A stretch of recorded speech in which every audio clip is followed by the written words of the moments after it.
Hello dear student, हम पढ़ रहे थे फिजिक्स 12th का chapter number 13 dual nature of matter and radiation. ठीक है, पदार्थ और विकिरण की द्वैत प्रकृति।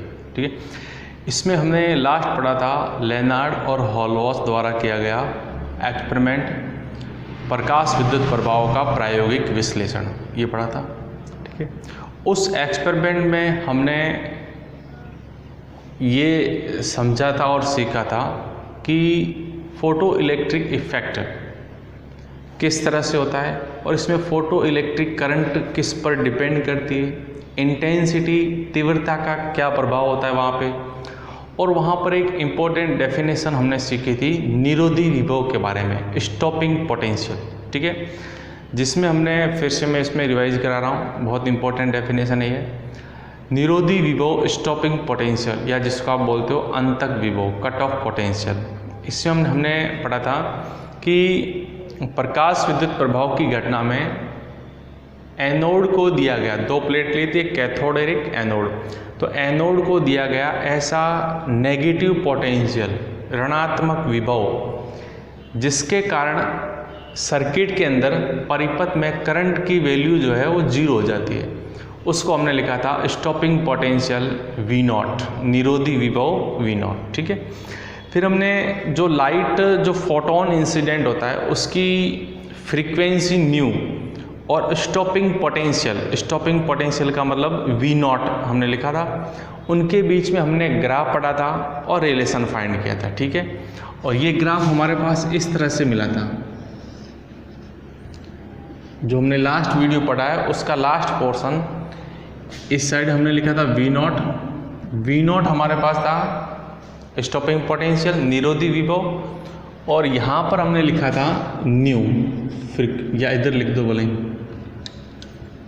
यहाँ लिख दिया हमने V0 और यहाँ लिखा था हमने न्यू। ठीक है, ये निरोधी विभव और ये फ्रीक्वेंसी न्यू। ठीक है, इसमें जब हमने ग्राफ बनाया था तो हमने ग्राफ, हालांकि दोनों एक दूसरे के डायरेक्टली प्रोपोर्शनल होते हैं, बट ग्राफ हमने इस तरह से यहाँ से बनाया था, ऐसे।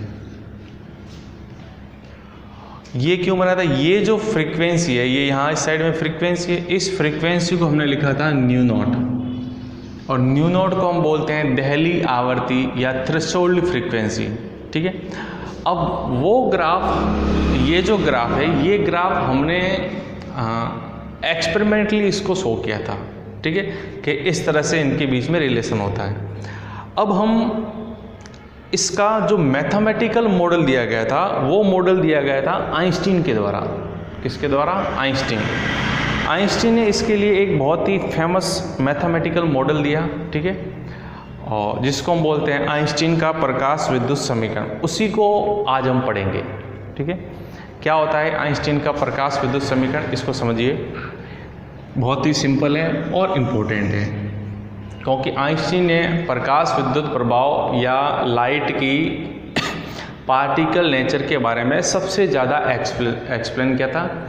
और मैंने आपको पहले भी वीडियो में बता रखा है कि आइंस्टीन को इसी प्रकाश विद्युत प्रभाव की एकदम एक्यूरेट एक्सप्लेनेशन के लिए, उसकी व्याख्या करने के लिए, उसको समझाने के लिए आइंस्टीन को नोबेल प्राइज़ दिया गया था। ठीक है, अब क्या होता है, जैसे हमने इस चैप्टर में एक चीज़ बार बार पढ़ते आ रहे हैं कि कोई प्लेट होती है, कोई सरफेस होती है, कोई मेटल होता है, उसके ऊपर आप कोई रेडिएशन इंसिडेंट करते हो। उस रेडिएशन को हमने बाद में एक नाम दिया इन द फॉर्म ऑफ क्वांटा, जिसको हमने बोलते हैं फोटोन। ठीक है, जब फोटोन किसी सरफेस के ऊपर इंसिडेंट होता है, उसके ऊपर गिरता है, तो सरफेस के ऊपर जो इलेक्ट्रॉन होते हैं, उन इलेक्ट्रॉनों को लाइट आती है, लाइट एनर्जी होती है, फोटोन एनर्जी है। जैसे ही फोटोन इसके ऊपर गिरेगा तो यहाँ से कौन बाहर निकलेगा? इलेक्ट्रॉन बाहर निकलेगा, और इस प्रोसेस को हमने बोला था फोटो इलेक्ट्रिक इफेक्ट।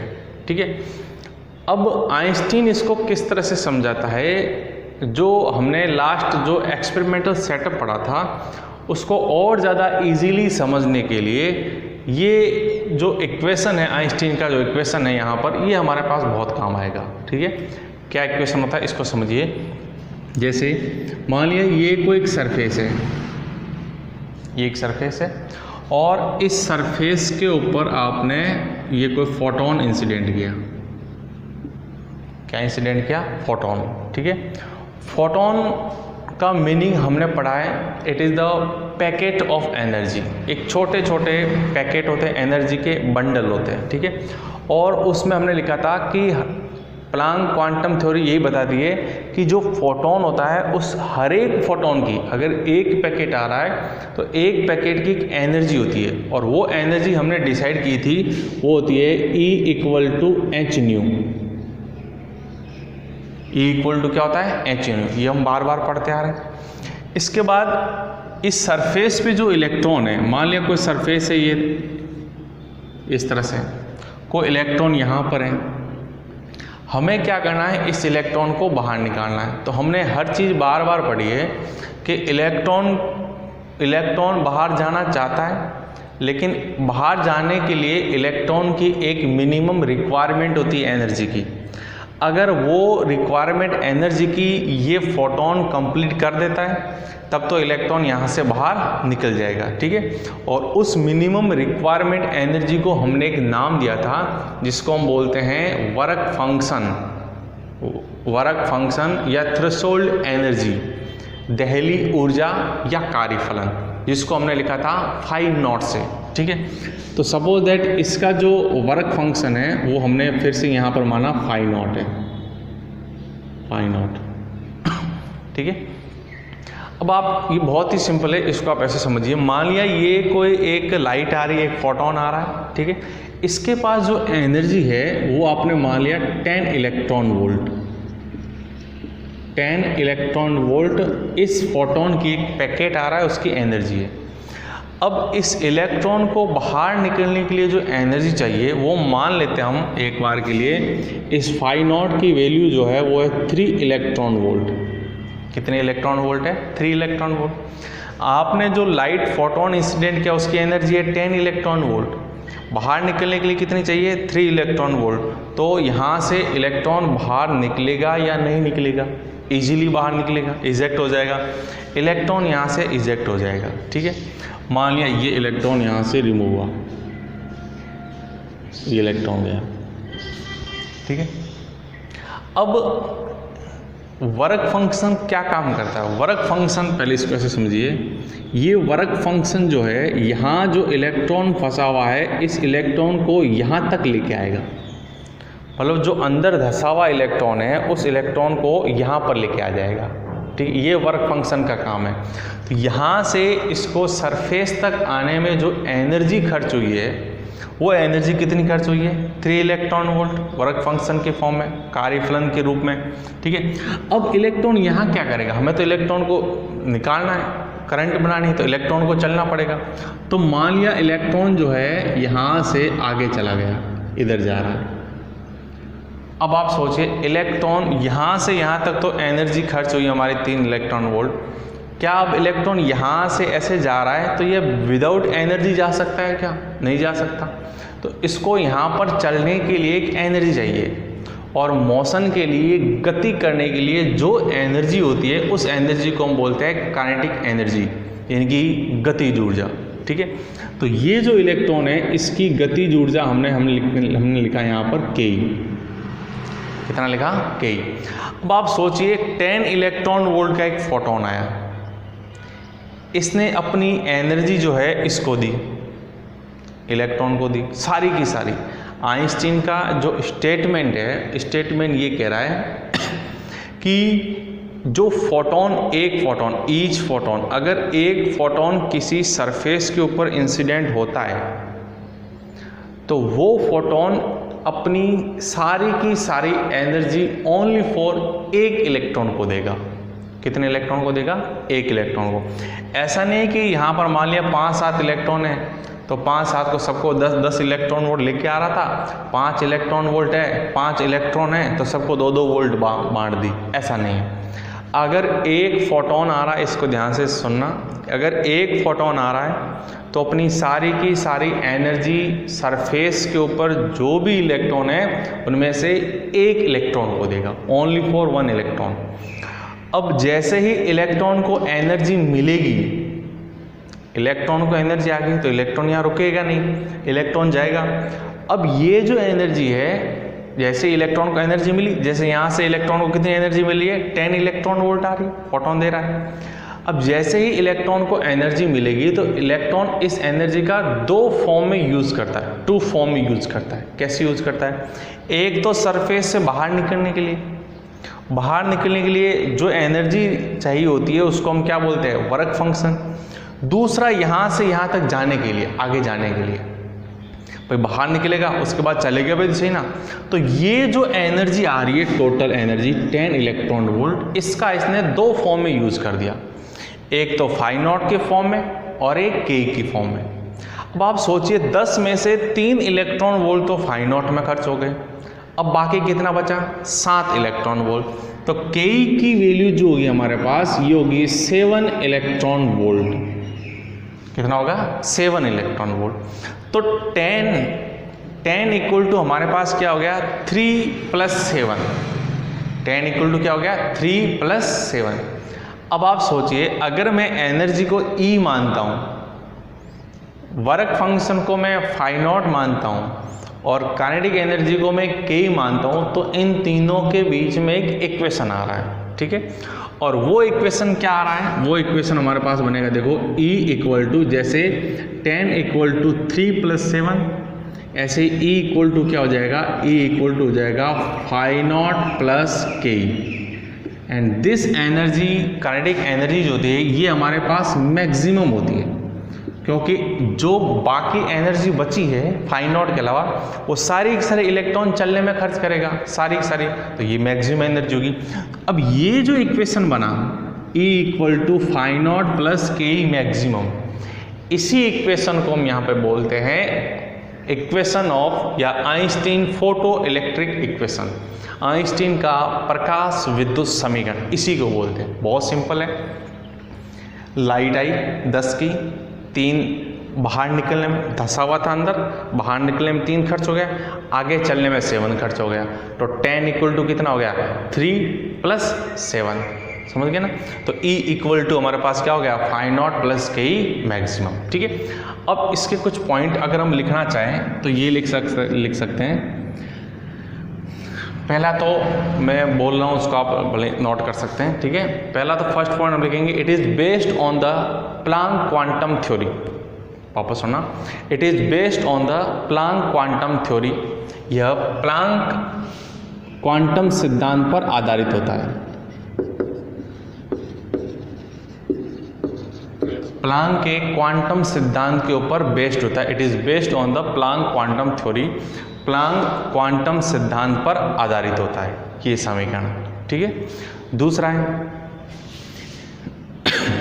इसका जो स्टेटमेंट है वो ये कह रहा है कि, इसको आप साथ साथ में नोट करते रहना। इसका स्टेटमेंट इस तरह से सुनिए, अकॉर्डिंग टू प्लैंक, पहले हम प्लैंक को इसको अगर समझे, अकॉर्डिंग टू प्लैंक, लाइट जो भी कोई सोर्स होता है, लाइट का सोर्स है, लाइट के सोर्स से जो एनर्जी बाहर निकलती है, जो प्रकाश बाहर निकलता है, वो एक क्वांटा के रूप में होता है, फोटोन के रूप में होता है, ये हमने पढ़ा है। और उस फोटोन की जो एनर्जी होती है, वो फोटोन की एनर्जी E इक्वल टू क्या होती है, h होती है, ठीक है। Each photon emitted from the light source in the form of bundle or packet of energy. This bundle या these bundle or packet are called photon, ठीक है। and energy of each photon is E equal to h nu। ये हमने Planck की quantum theory में पढ़ा है, ठीक है। अब आइंस्टीन का इक्वेशन क्या कह रहा है कि each photon incident on the metal surface and whole energy of photon किसको दे देता है, एक इलेक्ट्रॉन को दे देगा सरफेस पे, and this electron use of these photon energy in the two form. First, to come out from the metal surface which is called work function, and second is kinetic energy of the, in the form of kinetic energy of the electron, ठीक है। धातु पृष्ठ पर जो photon आपतित होता है, एक फोटोन अपनी संपूर्ण ऊर्जा केवल एक इलेक्ट्रॉन को देता है। यह इलेक्ट्रॉन इस ऊर्जा का दो रूपों में यूज़ करता है, ठीक है, दो रूपों में यूज़ करेगा। फर्स्ट क्या होगा, इन the form of kinetic, in the form of work function, मतलब कार्यफलन के रूप में, या धातु पृष्ठ से बाहर निकलने में, ठीक है। दूसरा गतिज ऊर्जा के रूप में, यानी कि काइनेटिक एनर्जी के फॉर्म में ये होता है। इस पर बेस्ड हमने यहाँ पर इक्वेशन लिखा E equal to phi naught plus K maximum, ठीक है।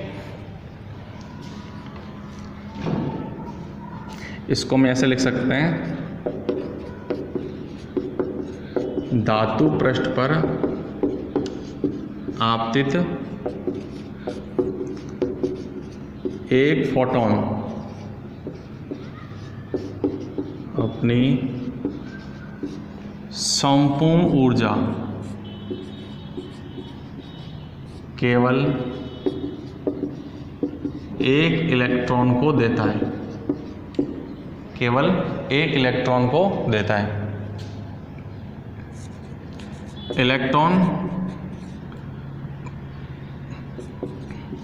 इस ऊर्जा का दो रूपों में उपयोग करता है।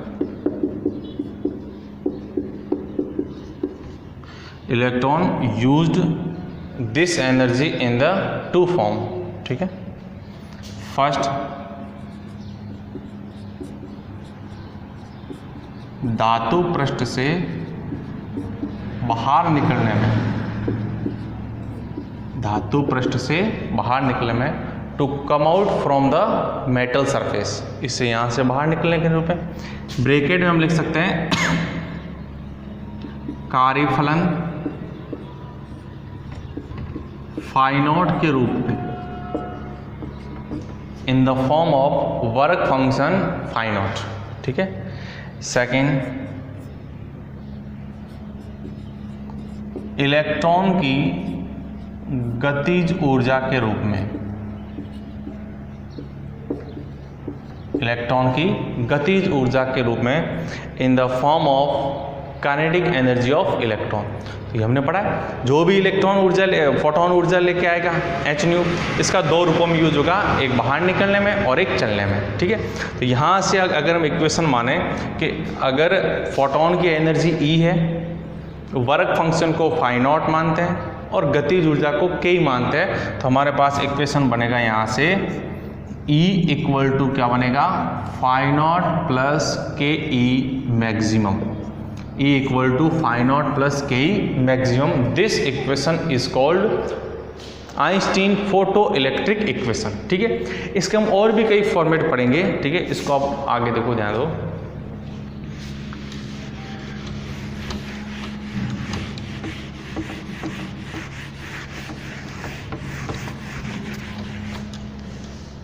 हमने अभी लिखा है कि E इक्वल टू होता है, E इक्वल टू आपने लिखा है phi naught plus K E maximum, right. अब E क्या है, E is the energy of photon, और एनर्जी ऑफ फोटोन हमारे पास कितना होता है, h न्यू। यहाँ से E को हम यहाँ पे क्या लिख सकते हैं, h न्यू, ये लिखा आपने h nu equal to phi naught. और याद करो फाई नॉट का आपने क्या फॉर्मूला लिखा था, फाई नॉट थ्रेशोल्ड एनर्जी और वर्क फंक्शन, कार्यफलन और दहली ऊर्जा। सबसे पहले वीडियो में हमने इसी के बारे में पढ़ा था। फाई नॉट का फॉर्मूला होता है h न्यू नॉट, हमने यहाँ पे लिखा h nu not. New naught को हम बोलते हैं थ्रेशोल्ड फ्रीक्वेंसी, दहली आवर्ती, plus K E maximum kinetic energy का। अगर मैं इलेक्ट्रॉन का मास m मान लेता हूँ, इसकी वेलोसिटी v मान लेता हूँ, तो हमारे पास इसकी काइनेटिक एनर्जी का फॉर्मूला क्या बनेगा, ये बनेगा आपके पास half mv², right, half mv²। Because this energy is maximum, तो मैक्सिमम हमारे पास क्या होगा, यहाँ पे वेलोसिटी होगी, उसकी स्पीड होगी, ठीक है, मास तो फिक्स रहेगा। ये इक्वेशन है। इस इक्वेशन को भी हम यहाँ पे क्या बोलते हैं, आइंस्टीन फोटो इलेक्ट्रिक इक्वेशन। आप ये यूज़ कर सकते हो, आप ये यूज़ कर सकते हो। और आगे देखिए, न्यू का फॉर्मूला आपको याद होगा, हमने लिखा है न्यू बाई इक्वल टू होता है सी बाई लैम्बडा, राइट। और न्यू नॉट को हमने लिखा है सी बाई लैम्बडा नॉट, ये भी हमने पढ़ रखा है। Lambda is the wavelength of photon, lambda naught is the threshold wavelength, ठीक है। इसको अगर हम और लिखना चाहें तो एच न्यू को हम यहाँ क्या लिख सकते हैं, C by lambda equal to H nu naught को क्या लिख सकते हैं, C by lambda naught plus half M V square maximum. ये हमारे पास इक्वेशन बन गया, ठीक है। ये जो सारे इक्वेशन जो होते हैं, इन सारे इक्वेशन को हम यहाँ पे क्या बोलते हैं, आइंस्टीन फोटो इलेक्ट्रिक इक्वेशन, ठीक है। और भी इक्वेशन इसके बनते हैं, जैसे न्यूमेरिकल में जिस तरह से काम आएगा हम उसका वैसा यूज करेंगे, ठीक है। अब देखो नेक्स्ट,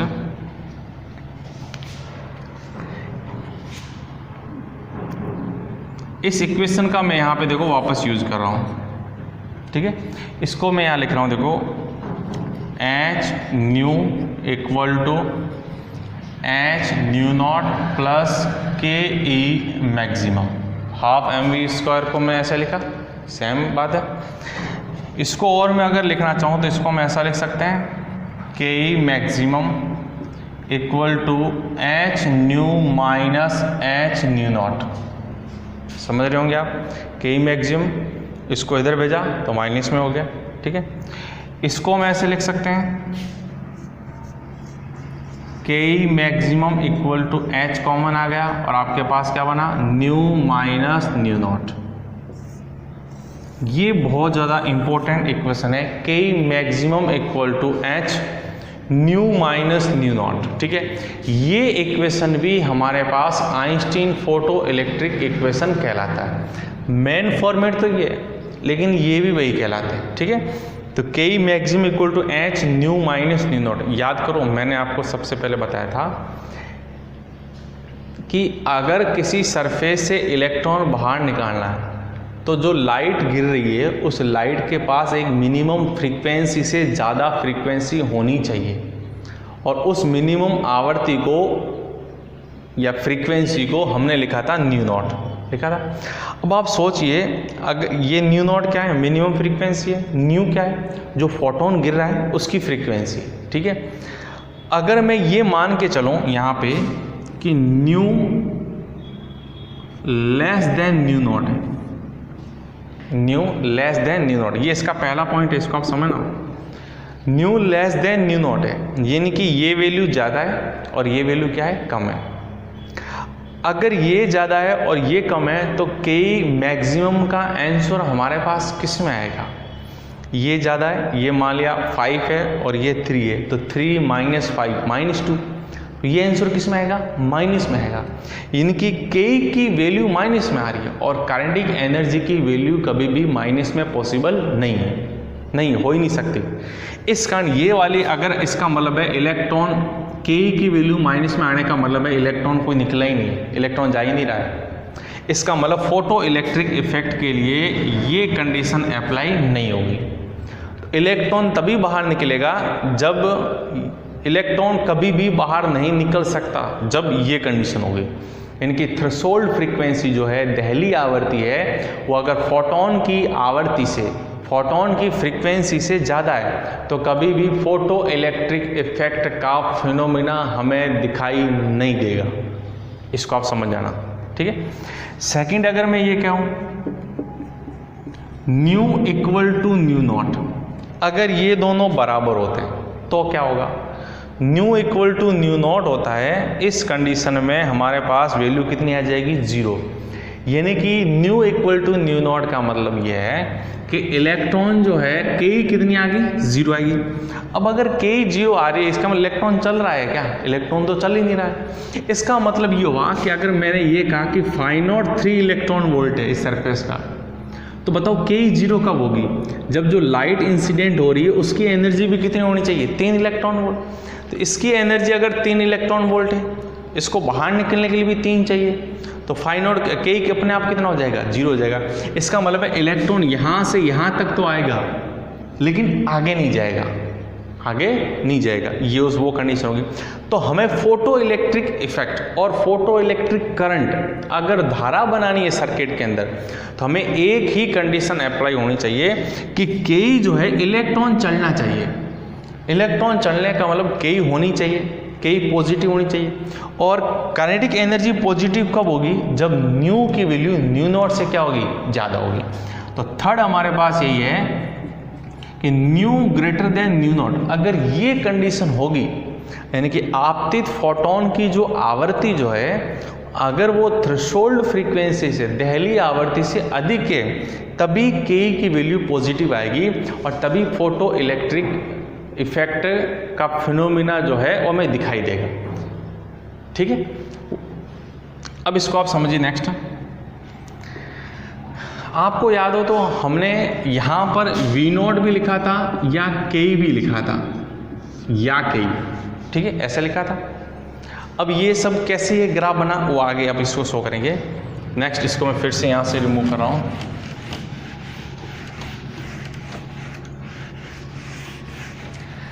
अब देखो, लास्ट हमने ये भी पढ़ा था कि देखो हमारे पास एक फॉर्मूला होता है विभव का, पोटेंशियल का। पोटेंशियल का फॉर्मूला होता है V इक्वल टू होता है W/Q, ये हमने पढ़ा था। ठीक है, और W इक्वल टू क्या होता है हमारे पास? Q into V। ठीक है, अब आप सोचो, हमने ये लिखा था, ये इस तरह का प्रोसेस तो हम समझ रहे हैं, बाकी एक्चुअल में तो ये होता है, ये दो प्लेटें होती है। यहाँ पर विभव लगाते हैं कौन सा? V0, इसको हमने बोला था निरोधी विभव। इलेक्ट्रॉन जो चलता है, ये चलता है, कौन सी एनर्जी लेके चलता है? के लेके चलता है। ठीक है, अब आप सोचिए, ये जो इलेक्ट्रॉन यहाँ से यहाँ तक जाएगा, कौन सी जो कार्य करेगा यहाँ से यहाँ तक जाने में, कौन सी एनर्जी के फॉर्म में करेगा? के के रूप में। तो W को हमने यहाँ पर लिखा के। Q मतलब चार्ज। चार्ज किसका चार्ज है? इलेक्ट्रॉन चला है, इलेक्ट्रॉन के चार्ज को किससे लिखते हैं? E से। और सामने जो विभव लिया है, पोटेंशियल जो लिया है, उसको हम बोलते हैं स्टॉपिंग पोटेंशियल। इसको हमने यहाँ पर लिखा क्या? K equal to EV0। ये फॉर्मूला हमारे पास बना था लास्ट वीडियो में, हमने लास्ट वीडियो में, और लास्ट टॉपिक ये पढ़ा था, K इक्वल टू क्या होता है? EV0 होता है। अब K इक्वल टू EV0 का मैं यहाँ पर पुट कर रहा हूँ इसकी जगह पे, इसको आगे ध्यान से समझना। ये जो K equal to EV0, K maximum को मैंने यहाँ पर क्या लिखा? EV0। तो ये लिखा मैंने EV0 इक्वल टू क्या लिखा? देखो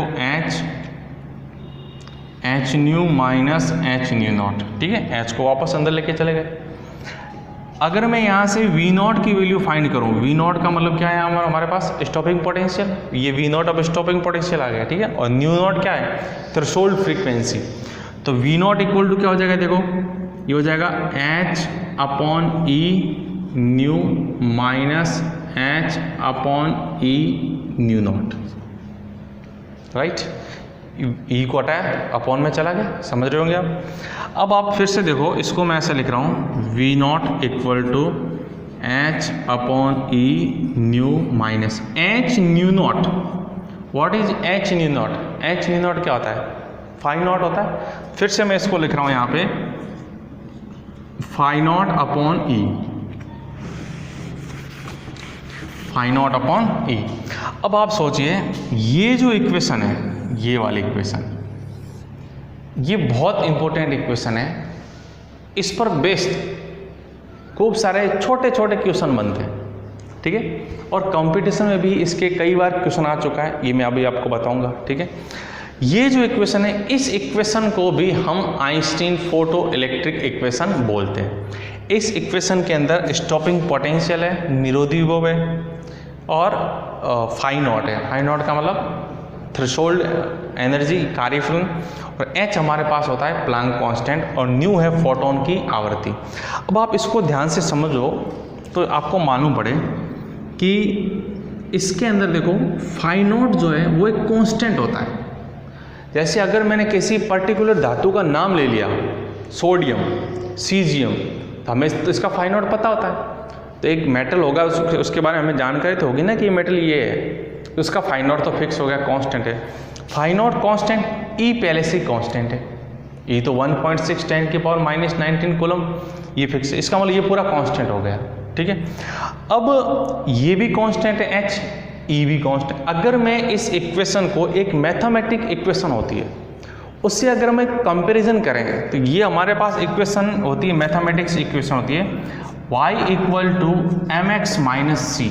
ये आपने सुना होगा, y equal to M X minus C, इसको बोलते हैं सरल रेखा का समीकरण, इक्वेशन ऑफ स्ट्रेट लाइन, सरल रेखा का समीकरण।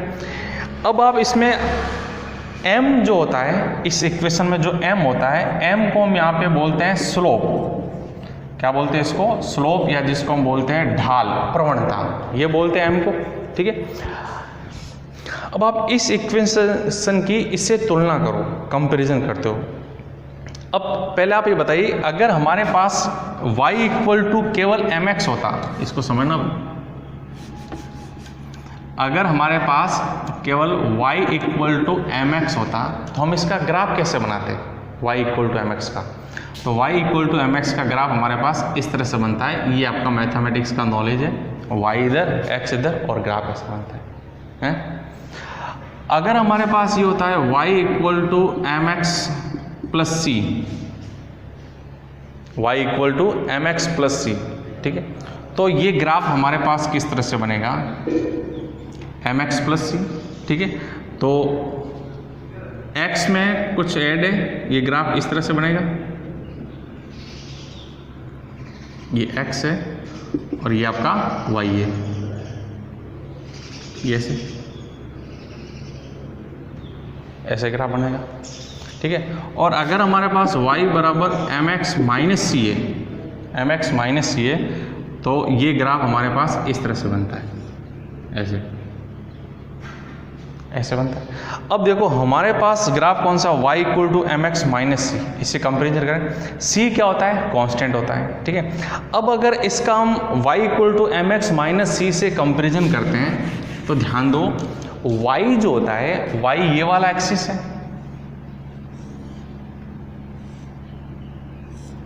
ये y, और ये हमारे पास कौन है? x। ठीक है, अगर आप इससे कंपैरिजन करते हो, देखो y कौन है? v नॉट, इसका मतलब है ये हमारे पास v नॉट है, राइट। कंपैरिजन करिए, देखिए x क्या है? न्यू है, x यहाँ पे न्यू है, x को हमने यहाँ पे लिखा न्यू। ठीक है, ये हटा लिया। m क्या है? m स्लोप है, स्लोप कितना है? hy, जो ग्राफ का जो ढाल बनेगा वो hy है, और c जो है यहाँ पर अंतःखंड छोड़ के है। अब mx माइनस सी, और ये ग्राफ मैंने आपको बताया था, ये ग्राफ कहाँ से स्टार्ट होता है? इस y की तरफ ऐसे माइनस से, नेगेटिव से, यहाँ से ये ग्राफ इस तरह से ऐसे बनता है, x के अंदर कुछ अंतःखंड छोड़ के, ये वाला, ये जगह छोड़ के। ठीक है, और ये ग्राफ होता है y equal to M X minus C का। ये मैथमेटिक्स इक्वेशन बच्चे जो भी होते हैं इनको पता होता है। अब ये ग्राफ अगर हम इससे कंपैरिजन करें तो ये जो चीज़ बनती है, ये वाली, इसी को हम यहाँ पे बोलते हैं m। क्या बोलते हैं इसको? m। और हमारे पास ये m कितना है? देखो h बाई ई, तो हमारे पास m इक्वल टू इसका स्लोप जो आ गया वो आ गया h अपॉन ई। ठीक है, h कांस्टेंट है, e कांस्टेंट है, इसका मतलब v नॉट और न्यू के बीच में जो ग्राफ बनेगा उसका स्लोप जो होगा, उसका ढाल जो होगा हमेशा कांस्टेंट होगा, फिक्स रहेगा। ठीक है, अब आप सोचिए, देखो ये ग्राफ जो हमने पहले बनाया था लास्ट वीडियो में, वो थ्योरेटिकल